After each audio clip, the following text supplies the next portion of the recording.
When it comes to sex, Canadian women are done pretending. I think that like 15 years ago, if I slept with a guy, I would probably lie and I would be like, oh, we just snuggled. Women are doing a lot more than snuggling now. I want to be taken, I want to be pinned, and I want it now, and I want it fast, and I want it hard. According to a nationwide survey, Canadian women are pursuing their sexual desires like never before. I want you here right now, on this desk. Thanks to technology, there are suddenly oh so many fish in the sea. We matched. We can talk now. We can try and configure a date, a hookup, whatever we want. And women are shamelessly hooking up. I'm feeling incredibly impulsive tonight. Do you want to come over? Long married women are pursuing lost passion and driving up sex toy sales. The vibrator for two, the We Vibe. Middle-class divorcees are bravely leaping back into action. It's the next wave of the sexual revolution. Why can't I craft my sex life the way I want it? From burlesque to bondage.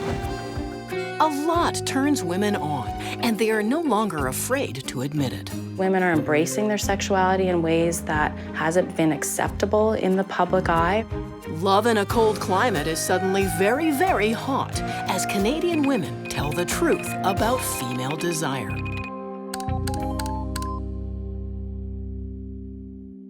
We can also talk about how we've all banged each other. That's amazing. No. This is not your average group of Toronto women getting together over wine at the end of a busy week. My girlfriend was a chicken, not me. I was ready to go.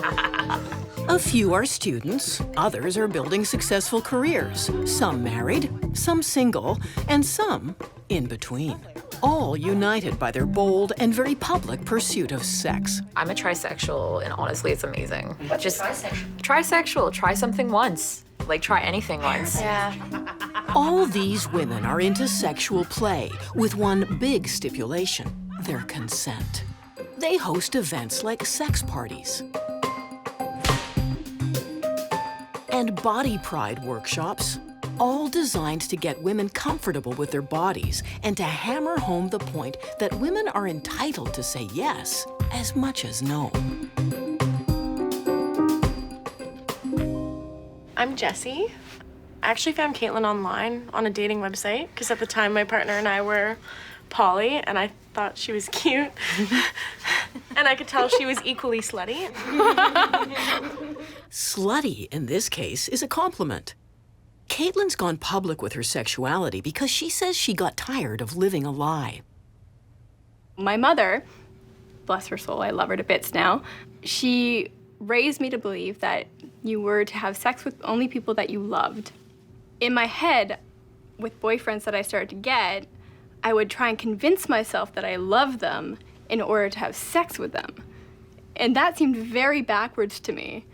So, on one hand, I was losing part of my soul if I was having sex with people I didn't love, or I was just lying to myself and having sex with people I loved.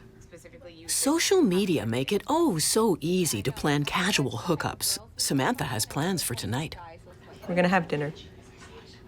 Naked first, dinner second. While these women may be out there, they are far from alone. When Canadian Living magazine surveyed readers about their sex lives, women were very willing to share details, even of their intimate sexting. I want that sexy body of yours all over me tonight. Let's get hot and sweaty. The magazine is better known for recipes than sex talk. Canadian Living's editors were clearly out of their comfort zone. They're being explicit and they're telling me these personal details, and I'm thinking, wow, what a shock. In this nationwide survey, 7,000 readers aged 25 to 55 revealed intimate details of their sex lives. 56% admitted to hookup-like behavior. Almost 50% said they'd sexted. 33% tried bondage. And almost 60% revealed they engaged in anal sex. One after another, commonly held beliefs about women and sex are being disproven. Don't leave! Like the notion that women just don't like sex as much as men. What am? Turns out a large number do. In a study published in the Canadian Journal of Human Sexuality, more than 1,000 Canadian and American women were asked about their sex drive. Over half identified with these statements, says study author Dr. Jocelyn Wentland. I think about sex a lot. I'm comfortable telling my partner what I want. I fantasize about sex a lot. I'm comfortable having sex outside the context of a committed relationship. Again, that's not just a few women. Fully half of those surveyed describe themselves as highly sexual. Women like Evelyn. The 24-year-old U of T honors student is in a relationship with a man, but dates women on the side.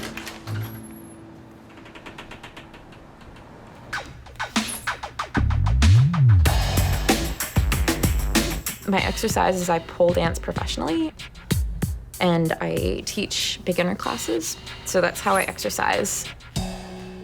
I work at a sex club, which is awesome. Just such an open atmosphere, and there's a dungeon there, which is one of the main draws.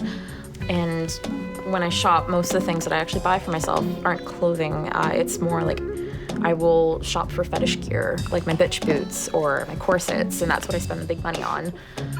And almost every discussion I have is related to sex in some facet. Women are embracing their sexuality in ways that hasn't been acceptable in the public eye for a long time, if ever. And they're embracing it and they're owning it. And they're not afraid of it. They're not ashamed of it in a way that I think it used to be. And that's really cool. The sexual freedom women have wouldn't have been possible without the invention of the birth control pill. We could actually separate sex from procreation, which was the fundamental original step to liberate women from child mortality, pregnancy, and her own death. When a government agency approves the first birth control pill in 1960, it helps set in motion forces that will soon change the social mores of the world. If we talk about unleashing female desire, it could never have happened without contraception. All of a sudden, the idea of being a bad girl didn't seem so bad. That new freedom was celebrated in Helen Gurley Brown's groundbreaking bestseller, Sex and the Single Girl.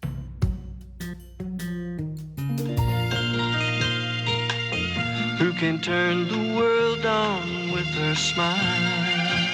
Then Mary Tyler Moore got to pursue her career and her men. The first feminism wave was a wave that primarily labored to eradicate abuses of power. And we still have an enormous amount to do on that. Yes, we are a lot better in the West than we ever were, but my God, we are not done. In the Western world, bold, in-your-face feminism made it into prime time in the character of Murphy Brown, who could be single, have the job, and have a baby without a husband. I want to have a baby, Frank. I need a father. I think it could work. This is a joke, right? Next wave began to talk no longer just about sexual rights, but also about sexual pleasure. And by the end of the century, in Sex and the City, Carrie and Samantha did what they wanted with whomever they wanted. I love that you're not my wife. I love that too. Whenever they wanted. But I'll give you a call. Maybe we can do it again sometime. Which brings us to girls. Lena Dunham has created a world where you don't have to look like a movie star to deserve sexual pleasure. And yes, we have done an enormous amount in introducing the concept that a woman is entitled to pleasure in sex. Women discover themselves now because they're not going to get stoned to death. They're not going to lose their jobs. They're not going to have their kids taken away from them because they've had an affair. That changes the whole equation. So we see women in a different light. Now it's the digital revolution that's made accessing desire so much easier. She's talking to someone on Tinder right now. Yes. Tinder is the hottest dating app on the planet. Made exclusively for smartphones, it boasts billions of matches. This lovely gentleman is named Amir. Now, if you want to look at somebody's photos, all you do is you click their profile and you can scroll through their photos. Unfortunately, I don't know if based on his photos I'm necessarily attracted to Amir, So if I'm gonna say no, I'm gonna swipe left. And if you do find someone you like Glyn here, 19, you swipe right. And if they're a match with you, we matched. We can talk now. We can try and configure a date, a hookup, whatever we want. When users sign up for Tinder, it allows them to set their geographic parameters. Say you only want to meet someone within a few kilometers of your home. The encounters aren't entirely anonymous, as Tinder connects successful matches with each person's Facebook page. So she knew a little about her prospective partner when Khadija decided to go for what would be her best one-night stand ever. we had been Tinder messaging for about an hour or so, and immediately it was sexual. He and I spent about a good half hour, 45 minutes dirty messaging each other until finally I was like, so I'm feeling incredibly impulsive tonight. Do you want to come over? As always, Khadija took precautions to ensure her safety. I told my roommate and all of my friends, this is what's happening, just so you know.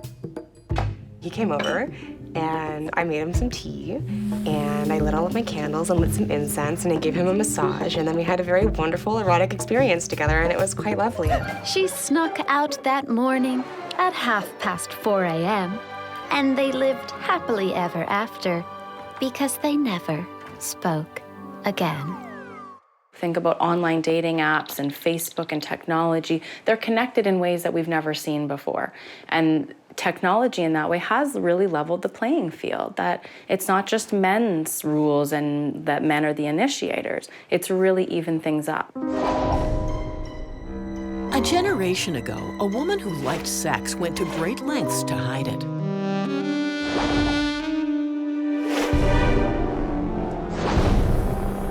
I think that like 15 years ago, if I slept with a guy, I would probably lie and I would be like, oh, we just snuggled, or I just slept in his bed, or we just kissed.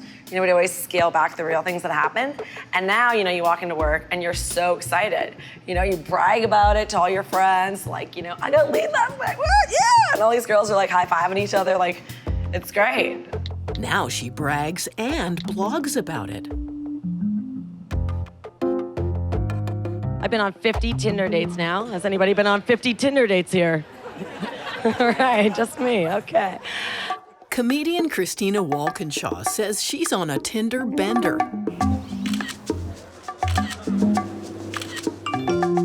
Walkinshaw likes Tinder because it removes the loneliness of being on the road. She's told the app she's in Vancouver, and voila. Lewd, crude, and tattooed. He's like, you're very sexy. He's wearing a backpack, I'm wearing a backpack. It's fate. And then he's like, oh, show me, please. A steady stream of suitors. One of my guy friends is always like, Tinder is such a girl's app. We do have all the control. Because guys, from what they've told me, they swipe right to everything just to see who bites. They're like, yup. I have 700 dudes in my box, which I know I shouldn't put it like that, in my box, but that's what I call it, my Tinder box, and there's like 700 matches from like all across the world, everywhere.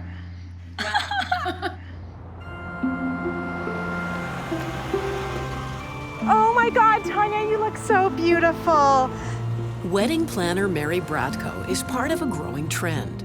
Young women who want active sex lives but are delaying marriage while they build careers. Now stop. Mary loves weddings. Marriage, not so much. I was married for probably about 18 days. Mary also relies on Tinder to serve up her love life while she builds her business. Sing good to thy majesty that man should not be alone upon the earth. All of a sudden, I ended up 30 single and dating in a city where, the world is your oyster. Nope. Sorry, Jeff. Mac, you are not attractive enough to only have one photo. The answer is no. Tinder mostly distills attraction down to its most raw core. In crude terms like, yes, I would bang you, or no, I wouldn't bang you. Oh, it's a match. Cheers. Gone are the days when women waited anxiously by the phone for the guy to call. Oh, hello, Wally. If it doesn't work out with, gentleman A, there's suitors B, C, and D lined up right after him. Mary hasn't given up on falling in love. She's just got a lot of other things to do first. It's hard to believe it's done. I think it's really important to start deviating from that archaic model of you're supposed to be like barefoot and pregnant in the kitchen by the time you're 22. There's no reason for that anymore. Our culture's changing, our world is changing, and to be bound by these ethical or religious or cultural guidelines is really stunting women's development as compared to, this opportunity to travel the world. Even if a woman doesn't want to travel the world, she can enjoy sex in the privacy of her own home and all by herself. Porn can be pretty, and porn can have more than just, the bang, bang, bang. How often do you get a close-up of a teacup in mainstream male porn? Porn viewing, a traditionally male pursuit, is no longer off-limits for women. One of the main reasons I got into shooting porn is because I wasn't seeing what I wanted to see. I'm a very visual person.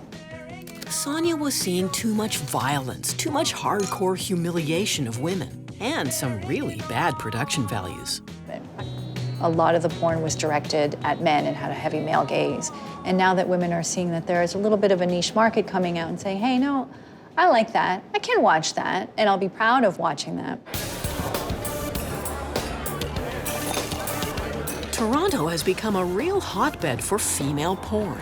For the last 4 years, it has played host to a new international festival, the Feminist Porn Awards. Sonia won for her film, No Artificial Sweeteners, the video featuring the teacup. I do want to thank my lovely performers, Ashley and Adam. But it's mommy porn that's got women wanting to be taken in decidedly unladylike ways. Get out! 50 Shades of Grey. Isn't that sex book? How 50 Shades of Grey unleashed a torrent of female desire. When we come back. Keep still, Anastasia, he warns. One slow, delicious ball at a time. Suck. His voice soft. He gently moves my panties to the side. Hesitate, he admonishes. Just listen as the women in this North Vancouver book club read aloud excerpts from the hottest book on the planet. I've retained my panties, but I suspect I will. 50 Shades of Grey is the story of one young woman's sexual awakening at the hands of a rich, handsome, dominant man.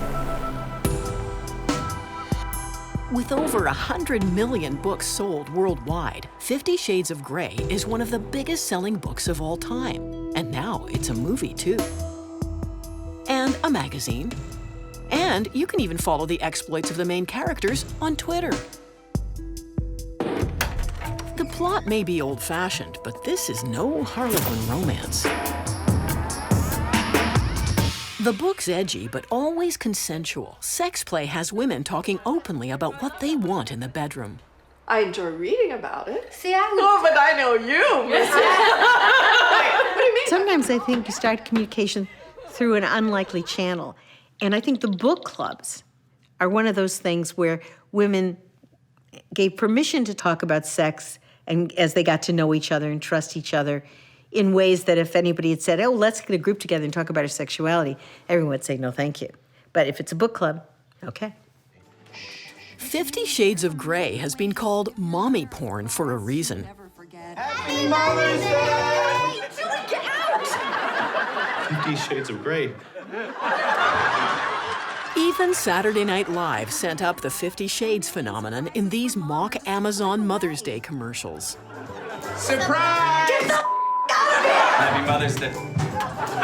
Get out!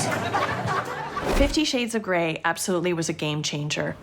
Carlyle Jensen has owned Good For Her, a Toronto women's sex store, for 2 decades. We noticed people coming in, asking if we carried it, asking if we'd read it, asking if we had the toys that were in it, and our sales of Kegel exercisers went through the roof. When the relationship is new, the flesh is young, it's not hard to keep desire alive. But what about when you've been married for 20 years? Sexuality expert Esther Perel's TED Talk on desire has had over 5 million hits. Perel is the author of Mating in Captivity, Unlocking Erotic Intelligence. There is a paradox between what the erotic thrives on and what the domestic relies on.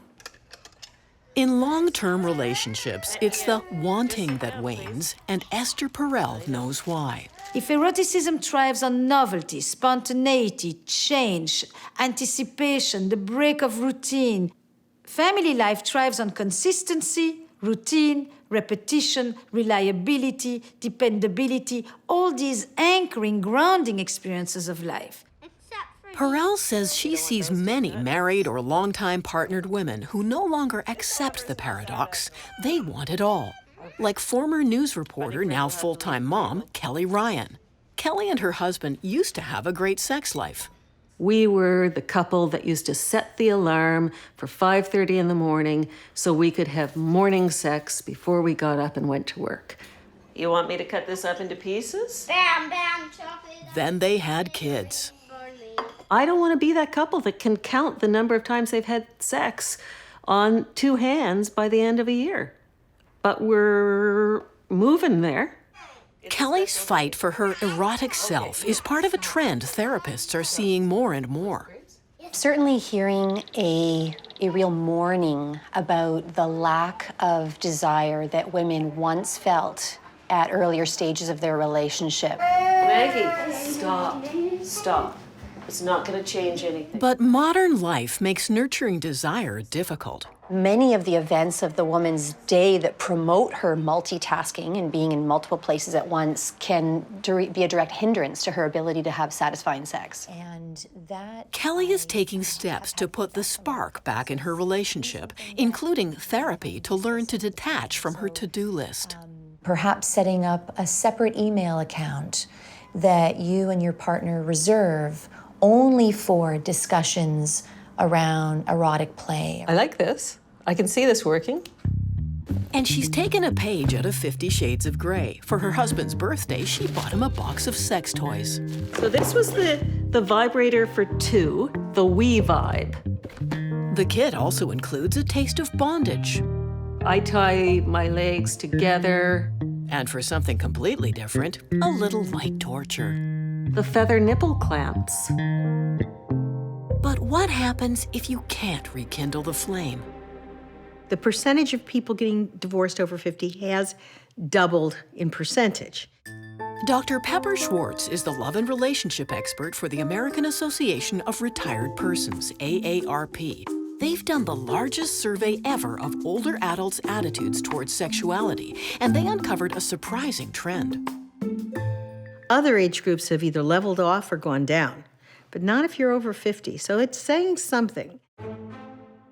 It's a widely held belief that most midlife divorces are caused by older men ditching their mates for younger models. But today, 2/3 of all divorces are initiated by women.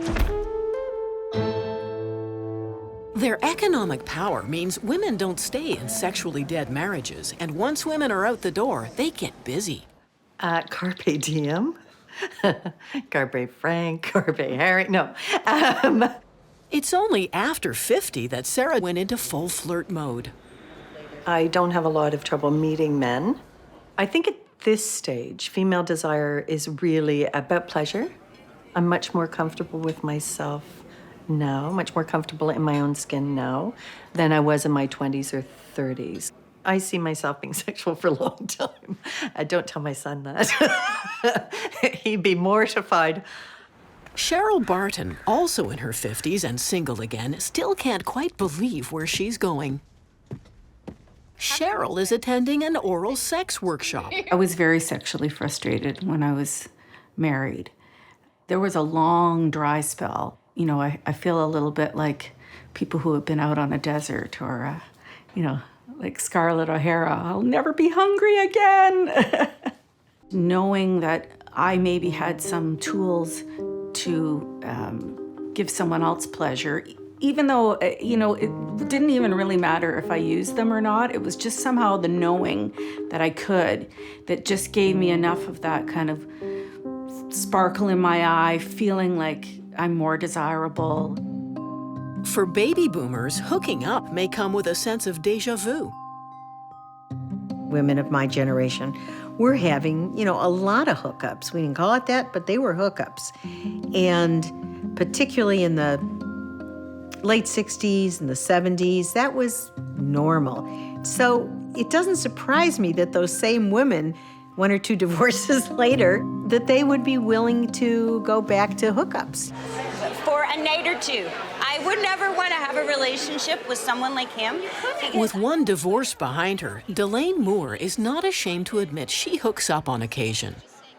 A mother of 3, she blogs about her very active sex life and has just published her own erotic memoir. What made him turn away from the stage? Did he unconsciously feel my wanton sexual energy? Did he see wild divorcee written all over me?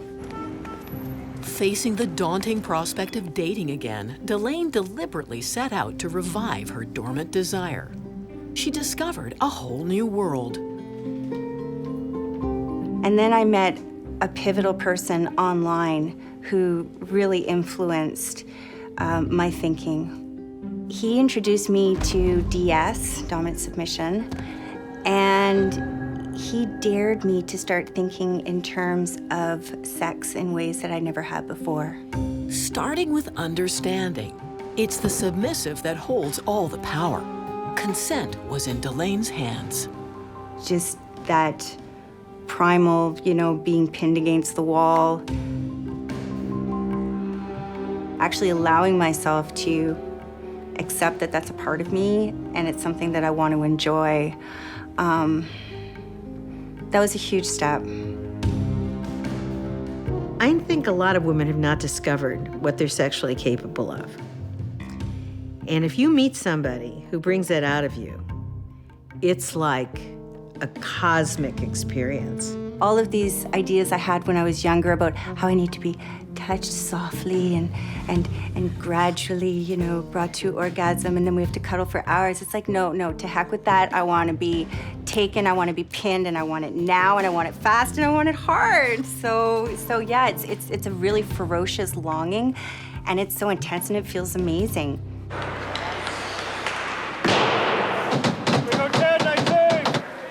So with all those middle-aged women wantonly pursuing their desires, where does that leave men? Every Wednesday night after the game, the guys on the Vancouver area old-timers team meet over beers to talk about hockey and, tonight, women. Turns out women's newfound sexual confidence is a turn-on. The women who are divorced, starting again, they know what they want, and there's not going to be games or drama. A woman who knows what she wants and is willing to be assertive enough to ask for it and to get it, it actually turns me on. I like a woman who's aggressive, who really knows what she wants, and is willing to take control. Well, let's say if a woman said to you, let's go to my place and do it. Would you do it, or would you just kind of? Well, say, well, look, I gotta check my watch. Oh, I don't have it today. Let's go. You wouldn't find that like slutty or? No. So if even older men welcome this behavior, why are some women so judgmental? I didn't want to be the next woman up for stoning. That's literally how I felt. When we come back, confronting the double standard.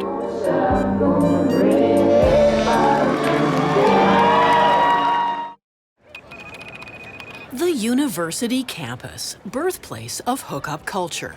Back in the day, a guy who had plenty of sex partners was the big man on campus, a stud. Women who did the same were called sluts. Does the double standard still exist?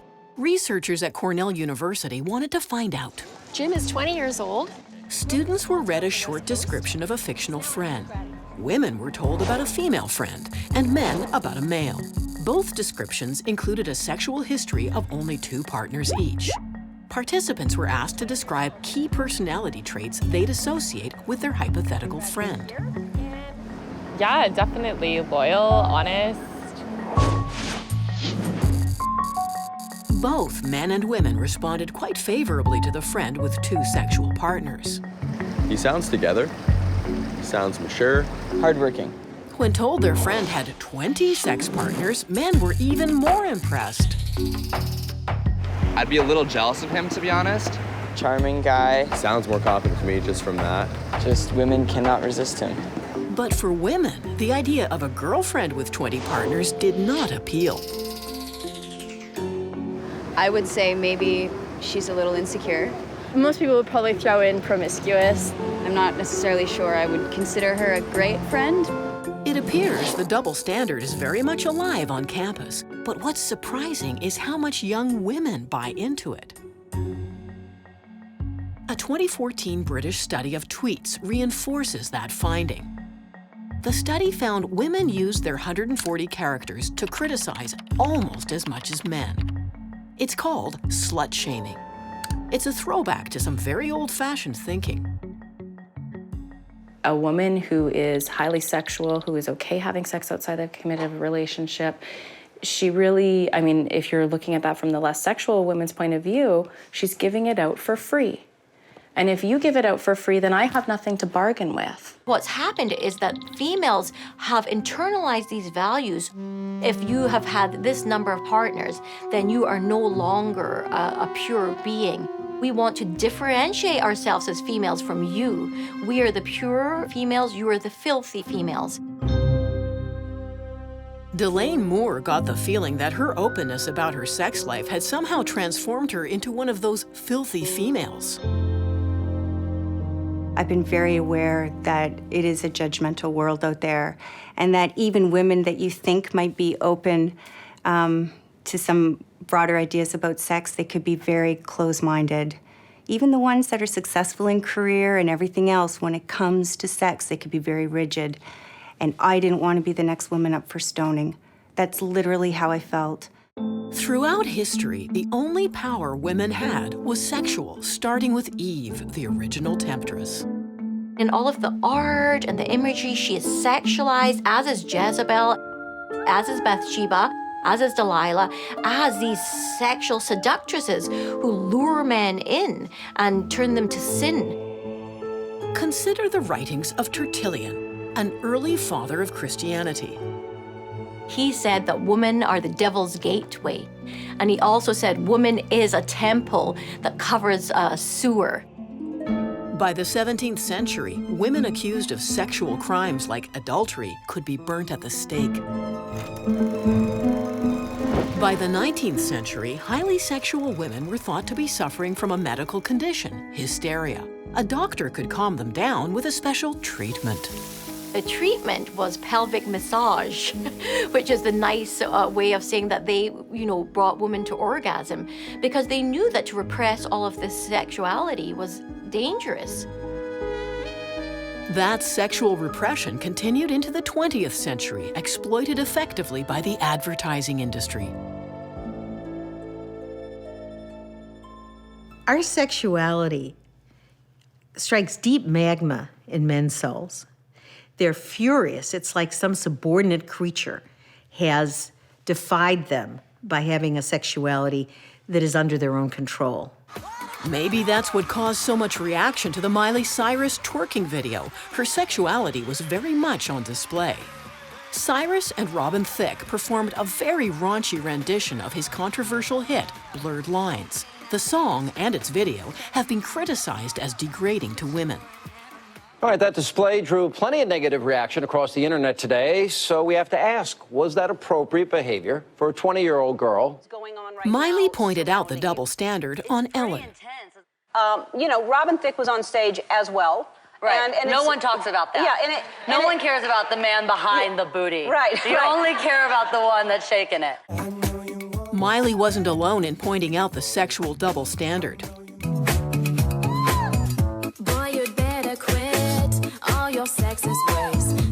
Female law students in New Zealand, offended by the song's sexist lyrics and video, created this feminist parody. It quickly went viral. You think that you're so slick, let me emasculate you, because your precious dick can't be my vibrator. When people judge these Toronto women for pursuing their sexual desires, they fight back. I just take a screenshot of the message, which includes their name and their photo. Before, it used to just be the message, and then I sort of graduated to include the name and photo. And that I put on Twitter and on Facebook sometimes. And then I have people that I know who will sometimes send them messages and sort of jump in there. All part of young women owning their desire and disowning the slut-shamers. Why can't I? You know, as a single woman, why can't I craft my sex life the way I want it? How do you resist it and redefine yourselves in a healthy way that says, I'm entitled to my sexuality and I can put it together in any way and still be proud of myself and still have a sense of personal integrity? That's why Caitlin posted this picture online. That shot, I posted it to Facebook where everybody knew me. My family, my friends, my high school teachers, and everybody had access to that picture. And that's how they got to view me naked, was how I chose to show them what I wanted to be perceived as. There's no going back now. That sense of sexuality, these are women that say, like, I'll never be able to quell this. It's just such a core part of their being that it's gonna be with them until they're, you know, the women at the old folks' home. And speaking of the old folks' home, senior women are indeed giving themselves permission to stay sexual, even if it's with someone else's husband.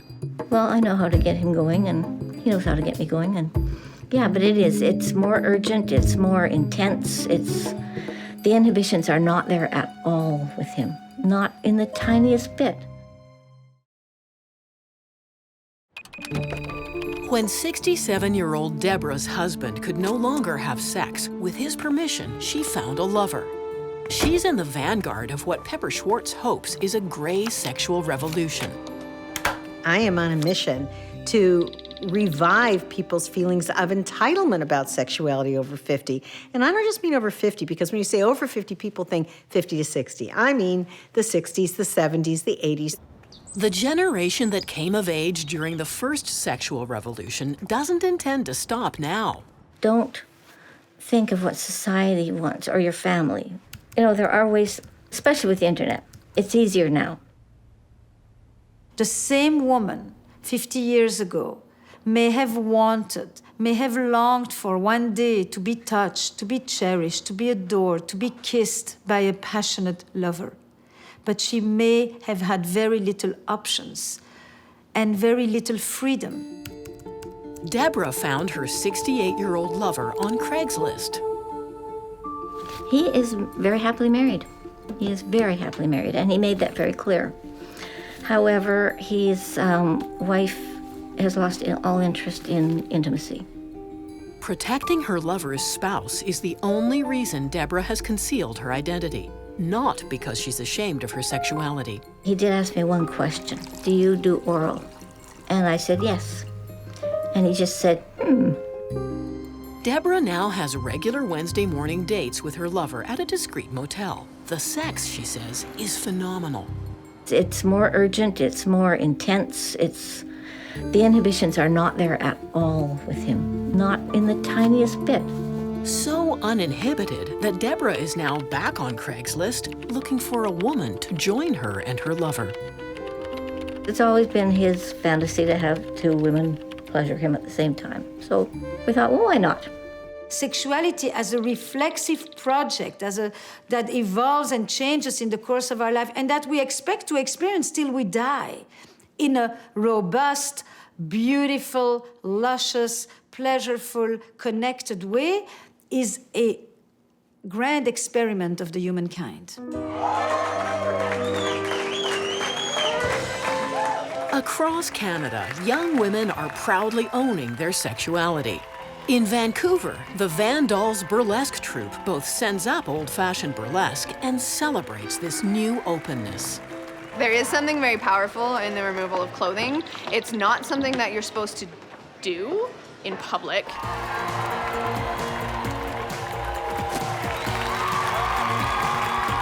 We want them maybe to take away a different perspective of what burlesque is and what kind of clothing removal or stripping is and what it can be, because it can be sexy and it can be funny and it can be powerful and it can be in your face and it can be ridiculous.